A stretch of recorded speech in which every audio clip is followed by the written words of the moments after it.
오늘 여호수아 16장은 지난주 15장에 이어서 연속되는 말입니다. 여호수아 15장은 가나안 땅에 들어와서 제일 처음으로 첫 번째 유다 지파가 땅을 분배받습니다. 이제 16장은 두 번째로 제비를 뽑아서 땅을 분배받는데, 이 분배받은 지파는 요셉의 두 아들입니다. 므낫세와 에브라임 두 지파가 땅을 하나로 얻게 되어지는 내용입니다. 그래서 여호수아 16장은 이제 요셉의 자손들에게 땅을 분배하는 두 번째 제비 뽑기로 시작됩니다. 땅의 분배 방법은 역시 제비 뽑기였습니다. 이 제비 뽑기는 히브리어의 꼬날이라고 하는 단어에서 나오는데, 이 단어의 의미는 구약 성경에서 이스라엘 백성들이 어떤 중요한 선택을 해야 하는 상황에 부딪힐 때마다 하나님의 뜻을 발견하기 위한 방법으로 사용해 왔습니다. 그래서 제비 뽑기는 가장 중요한 의사 결정을 할 때 중요한 수단 중에 하나로 되어졌습니다. 그래서 제비 뽑는 방법은 사람이 그 제비를 뽑지만 그 일을 작정하신 분은 하나님이시라고 하는 철저한 신앙의 고백입니다. 그래서 잠언서 16장 33절에 기록하지요. 제비는 사람이 뽑으나 모든 일을 작정하시는 여호와께 있느니라. 사람이 손깃을 통해 제비를 뽑지만 하나님이 그 손에 닿는 제비를 인도하는 분이 하나님이시라는 겁니다. 그러니까 모든 것을 주관하시는 하나님이라고 하는 철저한 신앙의 고백이 이들에게 담겨져 있습니다. 그렇기 때문에 이 제비 뽑기는 인간이 자의적인 결정을 거부하고 하나님의 통제 안에 거하기를 원하는 이스라엘 백성들의 아주 하나님 중심적인 신앙의 고백이 제비 뽑기입니다. 그래서 이제 가나안 땅에 들어와서 두 번째로 제비를 뽑아 땅을 분배하는데, 요셉의 자손 두 아들입니다.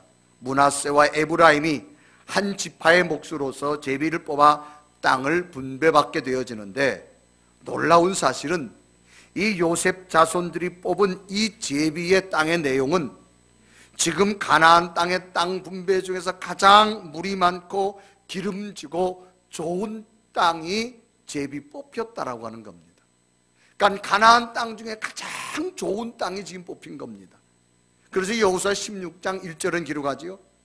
요셉의 자손이 제비를 뽑은 것은 여리고샘 동쪽 곳 여리고 곁 요단으로부터 광야로 들어가 여리고로부터 베델 산지로 올라가고, 그렇게 기록합니다. 제비를 뽑았는데 여리고샘 동쪽이라고 그렇게 말합니다. 이 땅의 경계가 요단강의 한 상류 지역인 여리고, 물이 많은 곳에서 시작해서 지중해 바다까지 연결되는 가장 중요한 땅, 가장 기름진 땅, 가장 물이 많은 땅을 요셉 자손이 제비를 뽑았는데 얻게 된 거예요.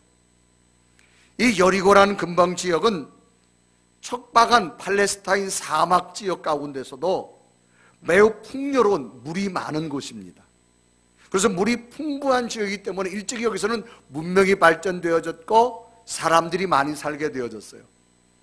그래서 이스라엘 백성들이 광야를 지나서 요단강을 건너서 제일 먼저 도착한 성이 여리고 성입니다. 거기는 물이 아주 많은 곳입니다. 뿐만 아니라 가나안 땅이 거점으로서 아주 군사의 요충지였어요.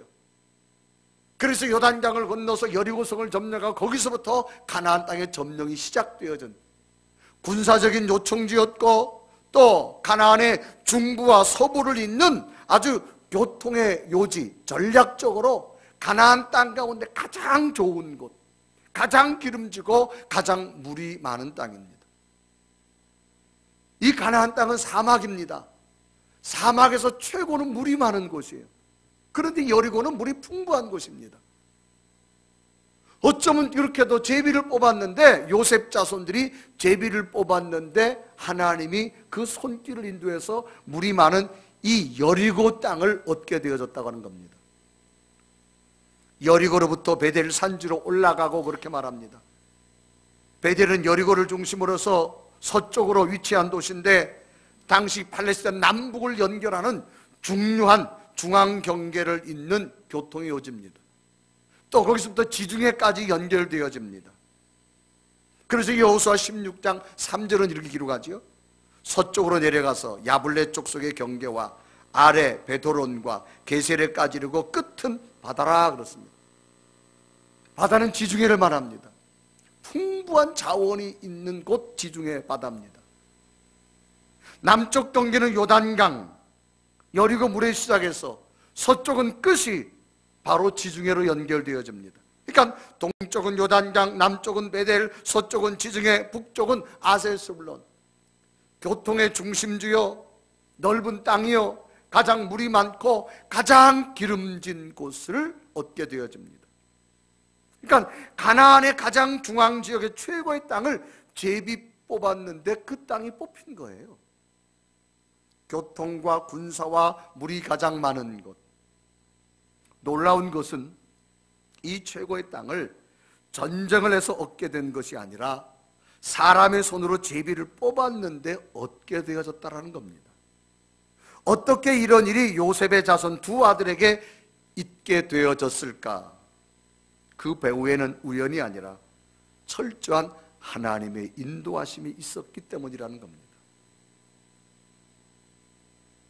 그래서 제비 뽑기는 사람이 선택하는 것이 아니라 하나님의 인도하심입니다. 그럼 어떻게 요셉의 두 아들이 제비를 뽑았는데 가장 물이 많고 가장 풍부하고 가장 기름진 땅을 하나님께서 인도해 주었을까라고 하는 거죠.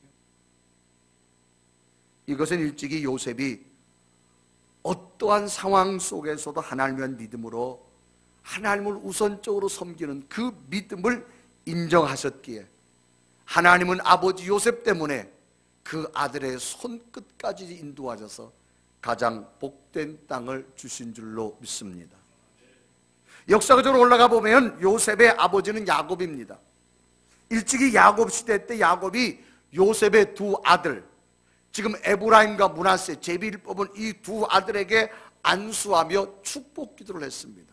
그러니까 족장 시대 때 할아버지가 기도한 겁니다. 손주를 위해서. 뭐라 기도하느냐? 창세기 48장 15절에 이루어가지요.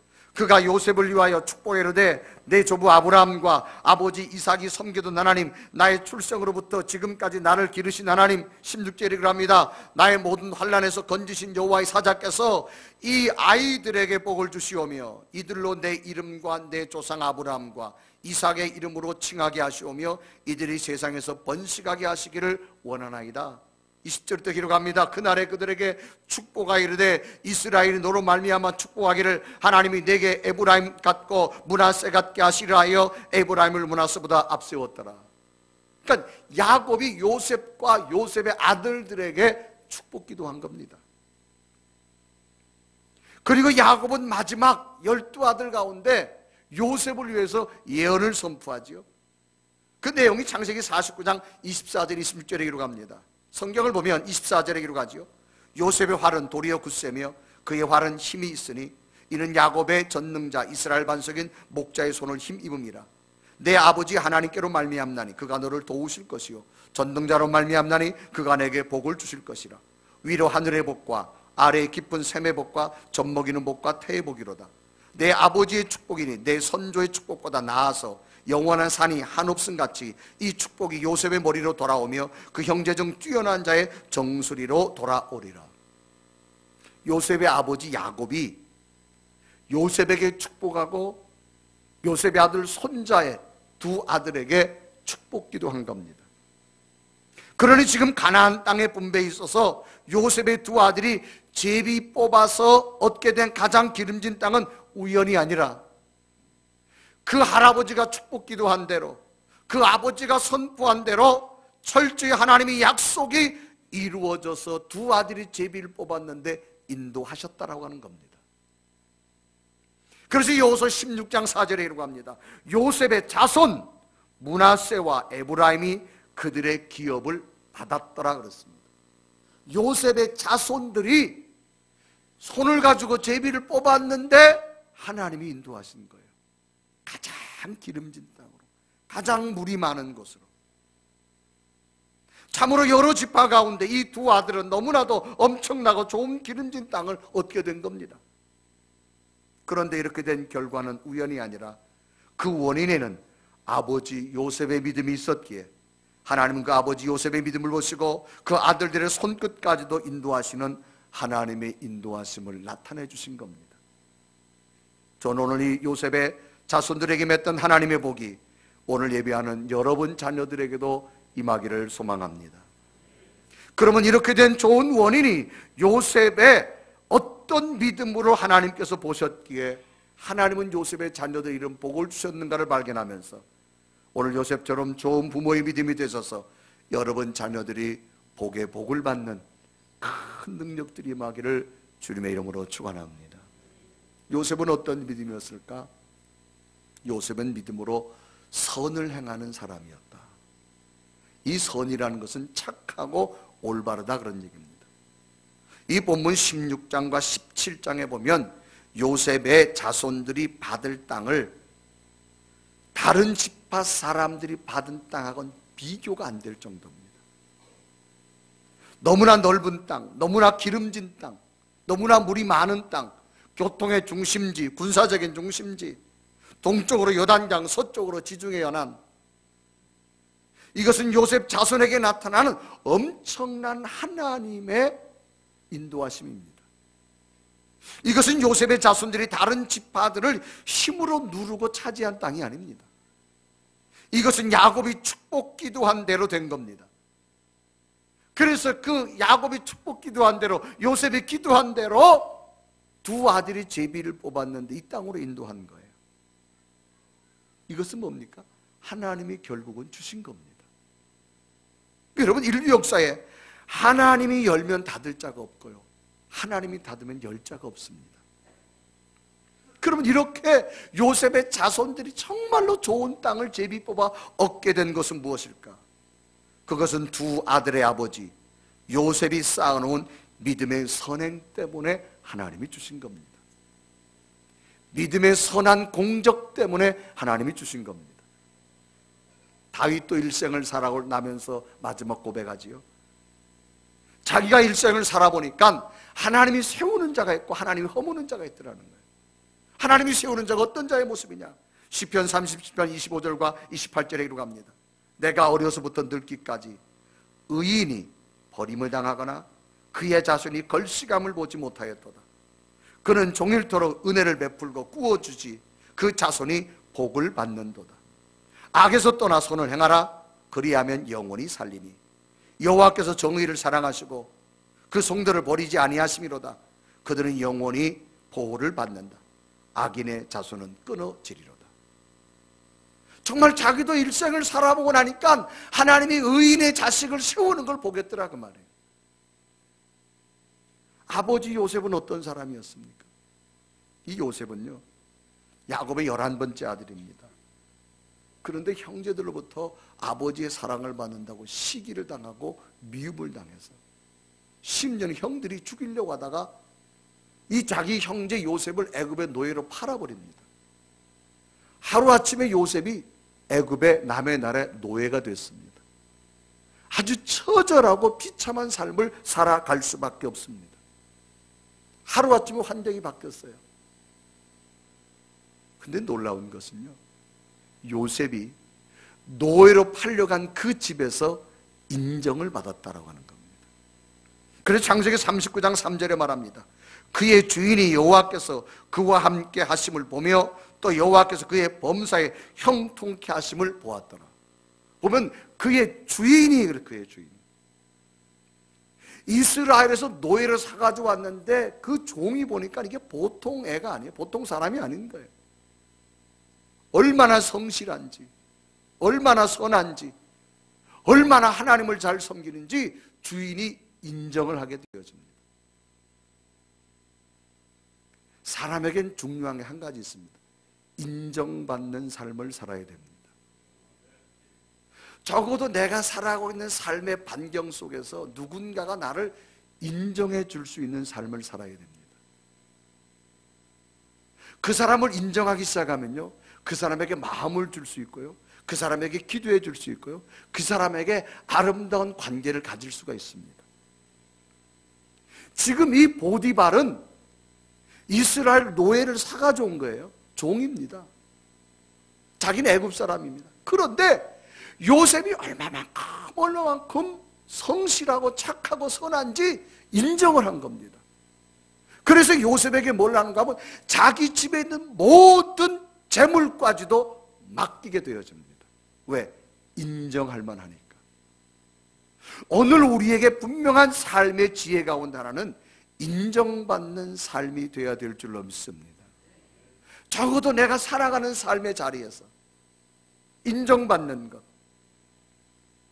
아무나 인정받지 않습니다. 인정을 받으려면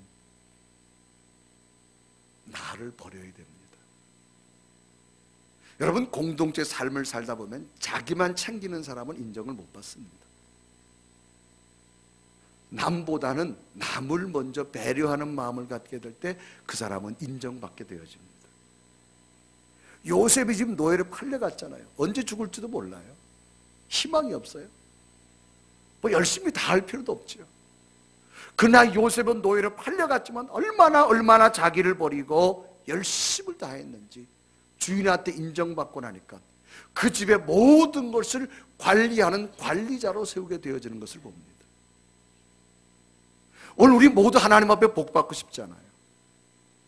하나님 앞에 인정받는 성도가 되기를 바랍니다. 적어도 우리가 기도할 때 하나님 내게 이런 복을 주세요, 우리 자녀들에게 이런 복을 주세요, 여러분, 그런 기도를 하기 원하면 먼저 내가 하나님 앞에 인정받는 신앙이 되어야 됩니다. 인정받으려면 내 것을 좀 내려놓아야 됩니다. 나만을 위해 살겠다고 하는 사람은 절대 인정을 못 받습니다. 더불어 살아가는 삶이 돼야 될 줄로 믿습니다. 그래서 우리가 말을 한마디 해도 내가 이 말을 하고 나면 시원하지만 여러분, 공동체를 위한 말이라면 조금 참아야죠. 덕이 있는 말, 남에게 유익되는 말.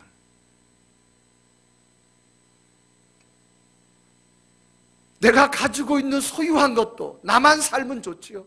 그러나 이웃을 위해서, 남을 위해서 나누어 줄 수 있는 삶도 살아가는 것이 필요합니다. 행함에도 남을 먼저 배려할 수 있는 것, 이런 삶을 살 때 우리는 인정받을 수가 있습니다. 요셉은 이렇게 억울함에도 선을 행할 수 있던 사실은 자신의 마음속에 함께 하시는 그 하나님이 믿어지기에, 비록 내 것을 내려놓아도 남을 배려해도 하나님이 함께한 믿음으로 있었기 때문에 그는 나누는 삶을 살았고 배려하는 삶을 살게 되어졌을 때 요셉은 노예로 팔려갔지만 그 주인에게 인정받는 삶이 되어집니다. 후에는 요셉이 총리 대신이 되어지지요. 그래서 형들이 자기한테 찾아왔습니다. 형들을 보복하고 싶은 마음이 얼마나 크겠습니까? 그런데도 요셉은 자기를 팔은 형들에게 말합니다. 형님들 걱정하지 마세요. 내 것을 형들에게 좀 나누어 주겠습니다. 그리고 형님들의 자녀들 내가 다 길러드리겠습니다. 이런 요셉은 나누는 삶을 살았습니다. 그래서 창세기 50장 20절과 21절에 이루어지죠. 당신들은 나를 헤아려 했으나 하나님 그것을 손으로 바꾸사 오늘과 같이 많은 백성의 생명을 구원하게 하시라 하셨나니 21절에 이루어갑니다. 당신들은 두려워하지 마소서. 내가 당신들과 당신들의 자녀들을 기르리다 하고 그들을 간곡한 말로 위로하였더라. 자기를 쫓아낸, 죽이려고 했던 형들입니다. 그럼에도 불구하고 요셉은 그 형들을 가슴에 품고 그 자녀들까지 길러주는, 나누어주는 삶을 살아가는 요셉. 주님께서도 나누는 자에게는 삶을 베풀어주는 은혜를 주신다고 말합니다. 마태복음 10장 42절에 이루어가죠. 또 누구든지 제자의 이름으로 그 작은 자 중 하나에게 냉수한 것이라도 주는 자는 내가 진실로 너희에게 이르노니 그 사람이 결단코 상을 잃지 아니하리로다. 시편 112편 9절에 말합니다. 그가 재물을 흩어 빈궁한 자들에게 주었으니 그의 의가 영구히 있고 그의 뿔이 영광 중에 들리리로다. 선한 일에 많은 믿음의 공적을 쌓은 삶을 살기를 원합니다. 또 마태복음 6장 4절에 그러가죠. 내 구제함이 은밀하게 하라. 은밀한 중에 보시는 너의 아버지가 갚으시리로다. 전도서 11장 1절에 그러갑니다. 너는 내 떡을 물 위에 던져라. 여러 날 후에 도로 찾으리라.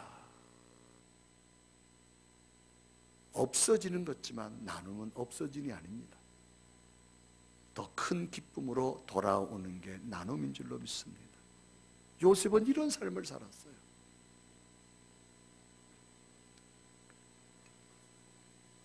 인류의 지구촌에 유대인이라는 사람들이 있습니다. 이 유대인들은 지금도 전 세계를 리드하는 민족 중에 한 민족에 부르지요. 2차 대전 때 유럽 거리에 유대인 두 남자가 길을 가고 있었습니다. 유대인들은 수천 년 나라를 잃고 쫓기는 삶을 살지요. 한 사람은 통행증이 있고 한 사람은 통행증이 없습니다. 통행증이 있어야만 됩니다. 근데 저쪽에서 독일 비밀 경찰 게슈타포가 오게 됩니다. 증명서를 조사하러 오는 겁니다.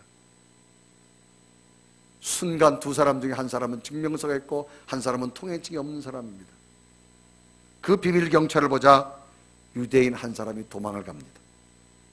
그러자 비밀 경찰은 그 도망간 사람을 쫓아갑니다. 잡으러. 그러나 도망간 사람은 정작 통행증이 있는 사람입니다. 왜 통행증이 있는 사람이 도망갔을까요? 나를 따라오는 사이에 통행증이 없는 저 사람이 피할 수 있도록 배려해 주는 겁니다. 함께 배려하는 마음, 이게 요셉처럼 선을 이루어가는 삶의 모습 중에 하나입니다. 세계적으로 최고의 갑부 하면 지금도 전설적인 록펠러라는 사람이 있습니다. 어마어마하게 돈을 많이 벌었지요. 이 세계적인 부호 록펠러가 지금도 존경받는 이유는 그가 돈을 많이 벌었기 때문에 존경받는 인물이 아닙니다. 록펠러는 많은 나눔을 실천한 사람 중에 하나입니다. 시카고 대학을 비롯해서 12개의 종합대학을 세웠고요. 12개의 단과대학과 연구소를 지어서 사회에 기증을 합니다. 4,928개라고 하는 교회를 건축해가지고 지어서 하나님 앞에 봉헌하기도 합니다. 이외에도 어마어마한 사회 환원의 재단을 만들어 놓고 지금도 이 록펠러의 재단이 뉴욕 맨하탄에 있습니다. 이 록펠러가 지금도 존경받는 이유는 많은 돈을 벌어서가 중요한 것입니다. 그는 벌은 돈을 아름답게 나누는 삶을 살았기 때문에 존경받는 인물로 남게 되어지는 것을 봅니다. 이 록펠러의 일생에 잊혀지지 않는 어머니의 10계명이 있습니다. 그 어머니의 10계명 가운데 9번째 계명이 있습니다. 이런 내용이지요. 남을 도울 수 있으면 힘껏 도와라. 그리고 그 도와주는 일에 대해서는 절대로 나팔을 불지 말아라. 어머니의 9번째 계명입니다. 요셉은 선을 행하는 사람이었습니다. 노예로서 자기만을 살려고 할 수밖에 없는 상황이지만 요셉은 자기를 내려놓고 주인이 요셉이 하나님을 섬기고 하나님 뜻대로 살아가는 그 모습을 보게 될 때 주인이 요셉을 인정하게 되어졌습니다. 그래서 자기 집에 있는 모든 것을 맡길 수 있는 자가 되어졌어요. 요셉은 믿음으로 선을 행하는 자였습니다. 그래서 하나님은 요셉의 두 아들이 제비 뽑는 손길까지 인도한 줄로 믿습니다. 일생을 살아가는 동안 여러분, 선을 행하며 살아갈 수 있는 여러분 믿음이 되길 바랍니다. 자기만의 삶이 아니라 함께 살아가는 여러분 공동체를 만들어 가시기를 바랍니다. 두 번째 요셉은요, 믿음의 약속을 붙든 사람입니다. 요셉이 선을 행할 수 있던 근본은 하나님의 약속을 반드시 믿었기 때문입니다. 약속이란 단어는 어떤 일에 대해서 어떻게 하기를 미리 정해놓고 서로가 어기지 않는 걸 말합니다. 약속은 한 사람의 일방이 아닙니다. 상대성이 있어야 됩니다. 서로가 지켜질 때 그것이 약속이 되는 겁니다. 요셉은 어려서부터 아버지 야곱으로부터 하나님에 대해서 말씀을 들었습니다. 그것은 하나님의 약속의 하나님이라는 겁니다. 하나님은 나를 지키시는 하나님, 나를 인도하시는 하나님, 너와 함께 하신 하나님, 이 하나님 말씀을 들었습니다. 그래서 지금 요셉은 고난과 어려움 삶 속에서도 이 어렵지만 하나님이 나와 함께하기 때문에 나는 그 하나님을 믿습니다. 그러므로 나는 오늘 고난 가운데서 하나님과 더불어 살아갑니다. 약속은 함께 지켜야만 약속인 겁니다. 하나님은 지금도 언제나 동일하게 계십니다. 그러면 오늘도 우리는 그 약속을 지킬 수 있는 자가 되어질 때 약속의 성립이 이루어지는 걸 말합니다. 요셉은 참으로 어려운 환경을 많이 만났습니다. 정말로 이해되지 않는 상황이지요. 첫째는요, 형제들이 죽이려고 합니다. 다른 사람들은 형제들이 미워하고 시기하고 질투하는 것 때문에 구렁텅이에다 집어넣습니다. 그것도 막 가려고 하는데 형제 중에 하나가 그래도 건져내서 애굽의 상인으로 팔려가게 되지요. 노예 생활합니다. 이제 주인에게 인정받아 좀 잘 살려고 하는데 억울한 누명을 씁니다. 감옥에 갇힙니다. 감옥에 갇혀서 왕의 신하 꿈을 해몽해줬는데 이 왕의 신하가 자신 있게 말합니다. 너 참 꿈 해몽 잘한다. 내가 반드시 나가면 너한테 왕에게 보고해가지고 너 끄집어낼게. 너 죄가 없다고 하는 것.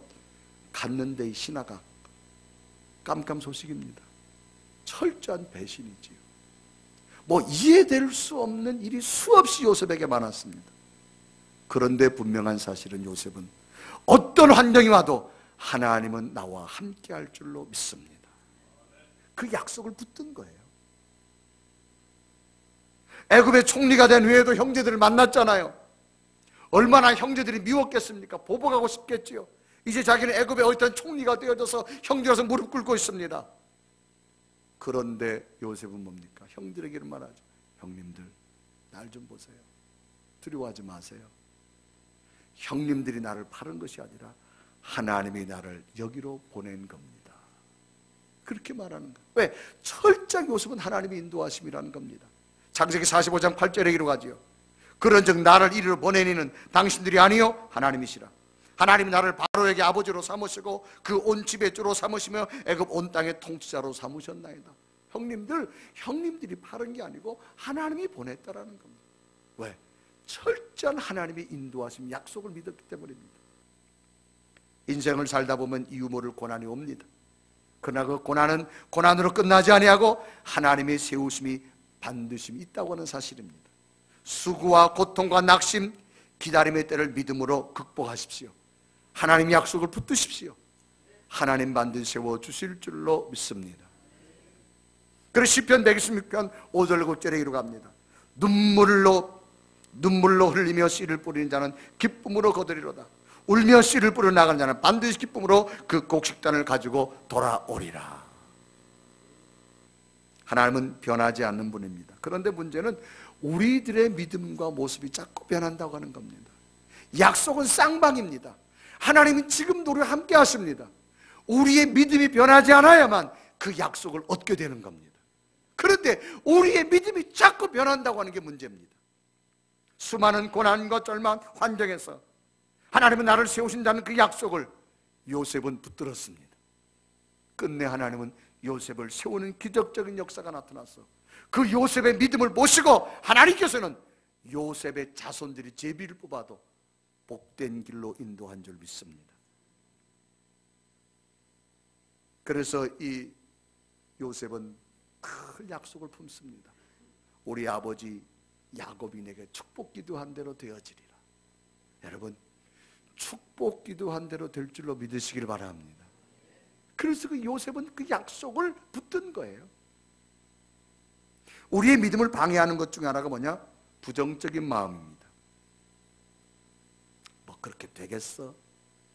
뭐 축복기도 받는다고 되겠어? 여러분, 인류 역사에 지금도 변하지 않는 게 성경입니다. 수많은 역사가 지나서도 변하지 않는 게 성경입니다. 성경은 축복의 사건입니다. 복의 사건입니다. 그런데 우리의 믿음을 자꾸 방해하는 중 하나가 부정적인 마음입니다. 뭐 축복기도 받아야 돼? 뭐 되겠어? 요셉은요, 아버지로부터 받은 축복기도를 붙들고 일생을 살았습니다. 그 약속대로 되어지고 그 약속이 자기의 자녀들이 제비 뽑는 것까지 인도한 게 하나님의 역사인 줄로 믿습니다. 근데 믿음이 생기면 약속을 자꾸 붙들게 됩니다. 믿음을 생기면 긍정적인 마음이 생기며 부정적인 걸 자꾸 몰아나게 되어집니다. 부정적 사고를 극복하는 최고의 길은 긍정의 마음을 집어넣는 겁니다. 그런데 내가 긍정의 마음을 집어넣는다고 절대 집어넣지 않습니다. 하나님이 함께 믿음이 들어오면 내 속에 부정이 떠나가고 희망이 생기기 시작합니다. 그래서 요한복음 보면 나는 주님께서 세상의 빛이라 그랬습니다. 여러분, 빛이 들어오면 어둠은 떠나가게 되어집니다.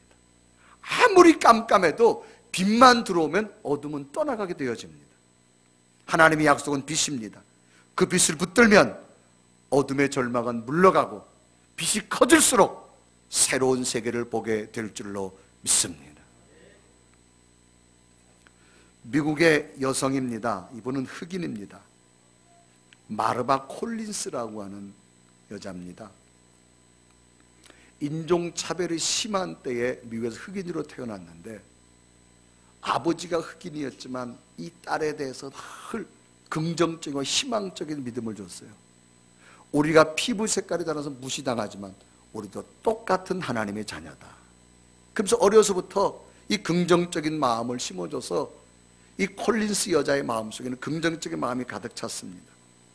학교를 졸업 후에 좋은 직장에 들어갔는데도 자기 주변에 무시당하는 흑인들을 너무 많이 봅니다. 그래서 그는 직장을 그만두고 학교를 하나 설립합니다.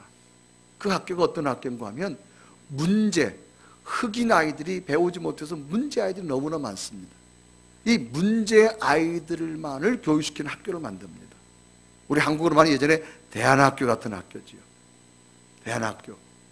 그래서 거기서 흑인들의 문제 많은 아이들을 다 모집해서 공부를 가르쳐 주는데 놀랍게도 이 아이들이 사회에서 문제였는데 이 학교에서 공부를 하면서 아이들이 새롭게 바뀌어져서 정규 공부를 하게 되어지고 나가서 기업인이 되어지고 정치가가 되어지고 경제인이 되어지고 나니까 나라에서 이 여인을 주목하게 되어집니다.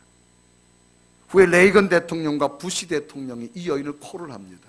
당신이 미국의 교육 담당을 좀 맡아주시길 바랍니다. 그러자 이 여인이 나는 높은 자리보다는 내 사명이 더 좋습니다. 그래서 그 사명을 계속하는데 이 마르바 콜린스가 도대체 당신이 어떤 모습을 가지고 이 문제 아이들을 가르쳤습니까? 그렇게 말하니까 이 콜린스 여인이 이렇게 말합니다. 나는 긍정적인 힘으로 우리 흑인들 아이들 가슴 속에 있는 잠재력을 나는 끄집어냈습니다. 이렇게 말을 하는 거예요. 지금 우리 아이들은 뭐 마약을 복용하고 또 뭐 말할 수 없는 폭력을 난무하고 사회에서 다 버림받은 아이들입니다. 저는 이 아이들에게 다른 걸 말하지 않고 이렇게 말했습니다. 영어 A에서부터 Z까지 이 영어 A에서 Z까지 수많은 단어를 만드는데 너희들이 이 A에서 Z까지 단어를 가지고 너희들이 한번 긍정적인 단어를 만들어봐라. 우리말하면 기억에서 히읗까지죠. 이거를 응용해가지고 한번 네가 긍정적인 단어를 문장을 만들어봐라. 그러니까 아이들이 이렇게 하더라는 거예요. 나는 건강한 사람이니까 마약 따위는 손대지 않는다. 나는 노력하는 사람이니까 마약을 끊을 수 있다.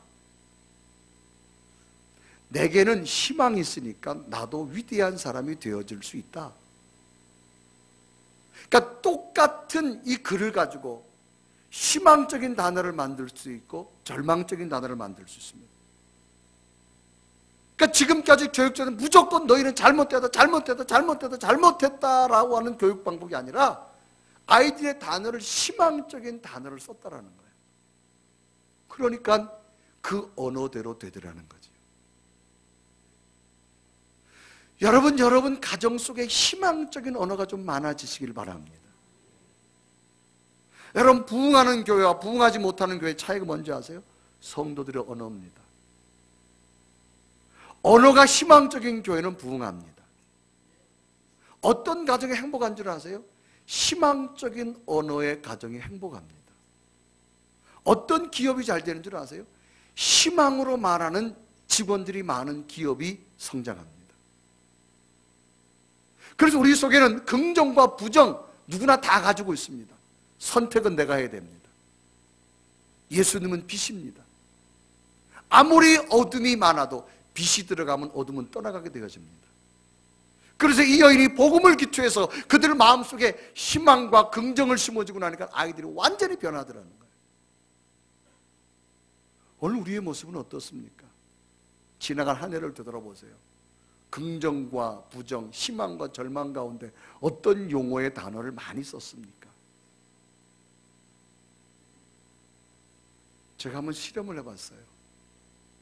많은 교회를 제가 다니면서 어떤 실험을 했는지 아세요?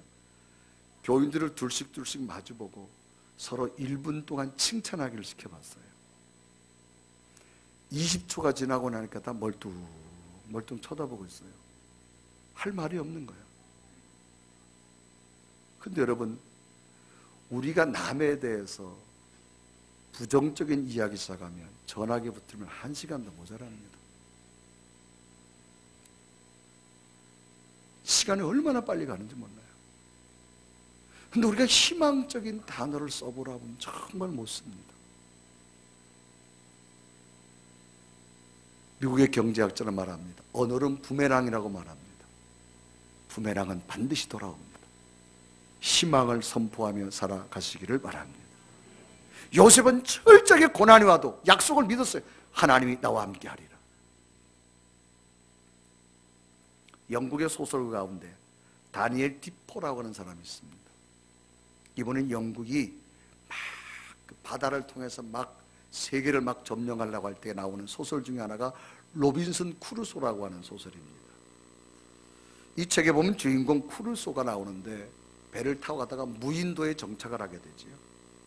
무인도에 정착하게 되는데 아버지가 그렇게 항해하지 말라 그랬어요. 그래도 고집을 쓰고 무인도에 항해를 도착해서 이제 무인도에서 2가지를 발견합니다. 자, 이제 나는 무인도에서 어떻게 살 거냐? 2가지를 찾아보죠. 하나는 나쁜 점과 하나는 좋은 점을 찾아봅니다. 그리고 어느 걸 선택할 거냐? 나쁜 점을 먼저 찾아봤어요. 나는 지금 어느 누구에도 발견될 희망이 없는 무인도에 표류되어 있다. 나 혼자만이 비참하게 온 세계로부터 떨어져 있다. 내 몸을 보호할 옷도 없다. 무서운 사나이 짐승이 오면 나는 죽을 수밖에 없다. 먹을 것도 없다. 나와 대화할 사람도 없다. 나는 외롭다. 죽음이 올지도 모른다. 그래서 없는 것, 나쁜 것을 한번 찾아보고 또 하나는 좋은 점 있는 걸 찾아봤어요. 그래도 나는 아직 살았다. 그 배에서 다른 사람들이 다 죽었는데 나는 살았다.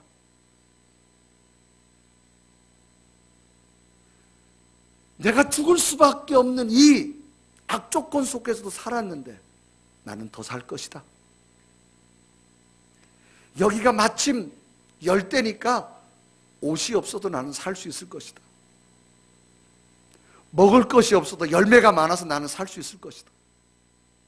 마침 난파단 배가 멀리 떨어 있지 않아서 거기서 물건을 갖다가 먹으면 나는 살 수 있을 것이다. 나쁜 것과 좋은 것을 구분해 봤어요. 과연 내가 여기서 어느 것을 선택할 거냐? 선택은 자유입니다. 이것은 여러분 이 소설에 나온 것만 우리 동일합니다. 오늘이란 시간 속에 나쁜 것, 좋은 것 다 가지고 있습니다. 내일 미래가 복되기 원하거든 좋은 것 선택하십시오. 사람은 하나님이 함께하는 믿음의 약속을 품으면 하나님은 반드시 가능성을 열어줍니다. 요셉은 너무나도 기가 막힐 삶을 사는 사람 중에 하나입니다. 그러나 믿음으로 약속을 붙잡았습니다. 하나님이 나와 함께하리라. 하나님이 나를 도우리라.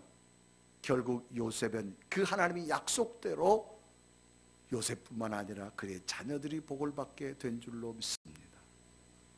마지막으로 요셉은 하나님의 지혜로 영적 질서를 지킨 사람입니다. 당시 애굽과 주변 국가에 내린 7년의 대가뭄, 대재앙이지요. 그러니 하나님의 지혜로 애굽의 나라는 7년의 풍년이 지난 다음에 7년의 흉년이 왔어요. 그러니까 하나님이 지혜를 이 요셉에게 줘가지고 왕의 꿈을 해몽해서 7년의 풍년 때 7년의 흉년을 준비하니까 애굽만 양식이 많이 쌓여 있는 겁니다. 어려움을 준비하는 지혜를 하나님 주신 겁니다. 또 양식을 백성들에게 나누어 주는데 그냥 나누어 주지 않습니다. 백성들의 토지를 가져와야 되고, 백성들의 땅을 가져와야 되고, 백성들의 집을 가져와야 되고, 그러니까 온 나라의 백성들의 재산이 누구 것? 왕의 것이 됩니다. 그러니까 이 양식을 얻어먹기 위해서는 백성들이 모든 것 가지고 와서 다 팔아야 됩니다. 예전에는 쌀 한 대 500원이럴 때면 쌀이 귀한 시대에 쌀 한 대 집을 한 채 가져와도 살까 말까. 그러니까 애굽 나라의 온 땅이 백성들의 땅이 아니라 모든 이제 등기부에 등본 이전이 누구한테 가는 왕권이 강화되는 겁니다. 그런데 요셉의 철칙이 하나 있습니다. 모든 백성들의 땅과 토지와 재산은 다 국가 이름으로 해놨는데 제사장들의 토지만큼은 건들지 않았습니다. 하나님이 세운 제사장들의 토지만큼은 절대로 요셉이 타치하지 않았습니다. 그래서 창세기 47장 21절과 22절 26절에 이러고 합니다. 요셉이 애굽 땅이 끝에서 저 끝까지의 백성을 성읍들에 옮겼으나 제사장들의 토지는 사지 아니하였으니 제사장들은 바로에게 녹을 받음이라. 바로가 주는 녹을 먹음으로 그들이 토지를 받지 않았습니다. 26절에 이러고 합니다. 요셉의 애굽의 토지법을 세우매 그 5분의 1이 바로에게 상납되나 제사장의 토지는 바로의 소유가 되지 아니하는 오늘날까지 이르니라. 그러니까 영적 질서를 찾았습니다. 권력과 힘이 있었지만 언제나 하나님의 지혜로 영적 질서를 찾은 요셉. 하나님은 이런 요셉을 보셨기에 500년이 지난 후에도, 가나안 땅에 들어간 후에도 요셉의 믿음이 있었기에 하나님은 요셉의 자손 므낫세와 에브라임에게 기름지고 좋은 땅을 주신 줄로 믿습니다. 여호수아 16장 4절에 이루고 갑니다. 요셉의 자손 므낫세와 에브라임이 그들의 기업을 받았더라. 참으로 감격절은 일의 순간입니다. 요셉 때문에 그의 자녀들에게 하나님이 복을 주신 겁니다. 오늘 우리들 때문에 우리들의 자녀들이 복을 받아야 될 줄로 믿습니다. 꽃 가운데 사브라라고 하는 꽃이 있습니다. 이것은 선인장에 피는 꽃을 말합니다. 이 선인장은 사막에서 자라는 식물이지요. 사막은 물이 없습니다. 그저 새벽에 잠깐 내리는 이슬만 먹고 살아갈 수밖에 없는 식물이 이 선인장입니다. 그러니까 선인장이 이 꽃을 피우기 위해서는 어마어마한 인내, 노력, 그런 것이 필요한 겁니다. 그래서 유태인들은 자녀를 어려서부터 키울 때 뭐라고 말하느냐? 너는 사브라다. 너는 사브라다, 그런 말 합니다. 왜 그런가 하면 나는 너라고 하는 꽃을 피우기 위해서 너무나 많은 노력, 정말 인내하며 어려운 그 사막에서 너를 꽃을 피웠다. 그러니까 너도 좋은 선인장이 되어서 너의 다음 세대에 또 사브라의 꽃을 피우는 사람이 되거라. 그래서 유대인들에게는 강한 정신력을 길러주는 것을 어려서 말하면서 너는 사브라가 되어라, 너는 사브라가 되어라. 왜? 자녀들이 그만큼 키우기 어렵다, 그 말입니다. 오늘 우리의 자녀들 미래를 무엇으로 열어줄까요? 하나님이 열어줘야 됩니다. 이건 진리입니다. 요셉의 믿음을 인정하신 하나님은 제비를 뽑아도 손끝까지 인도하는 하나님의 인도함이 그 자녀들에게 있은 줄로 믿습니다. 오늘은 한 해의 마지막 달에 서 있습니다. 우리 지나온 시간 한번 되돌아봅시다. 나의 믿음은 어떤 믿음이었는가? 정말로 이 안에도 내가 살아오는 믿음이 우리의 자녀들이 거둘 만한 믿음의 좋은 모습이었는가? 우리의 믿음을 되돌아보면서 요셉에게 주어졌던 복이 이 한 해를 마감하고 새로운 한 해를 출발하는 여러분에게 좋은 복된 열매로 다가오기를 주님의 이름으로 축원합니다.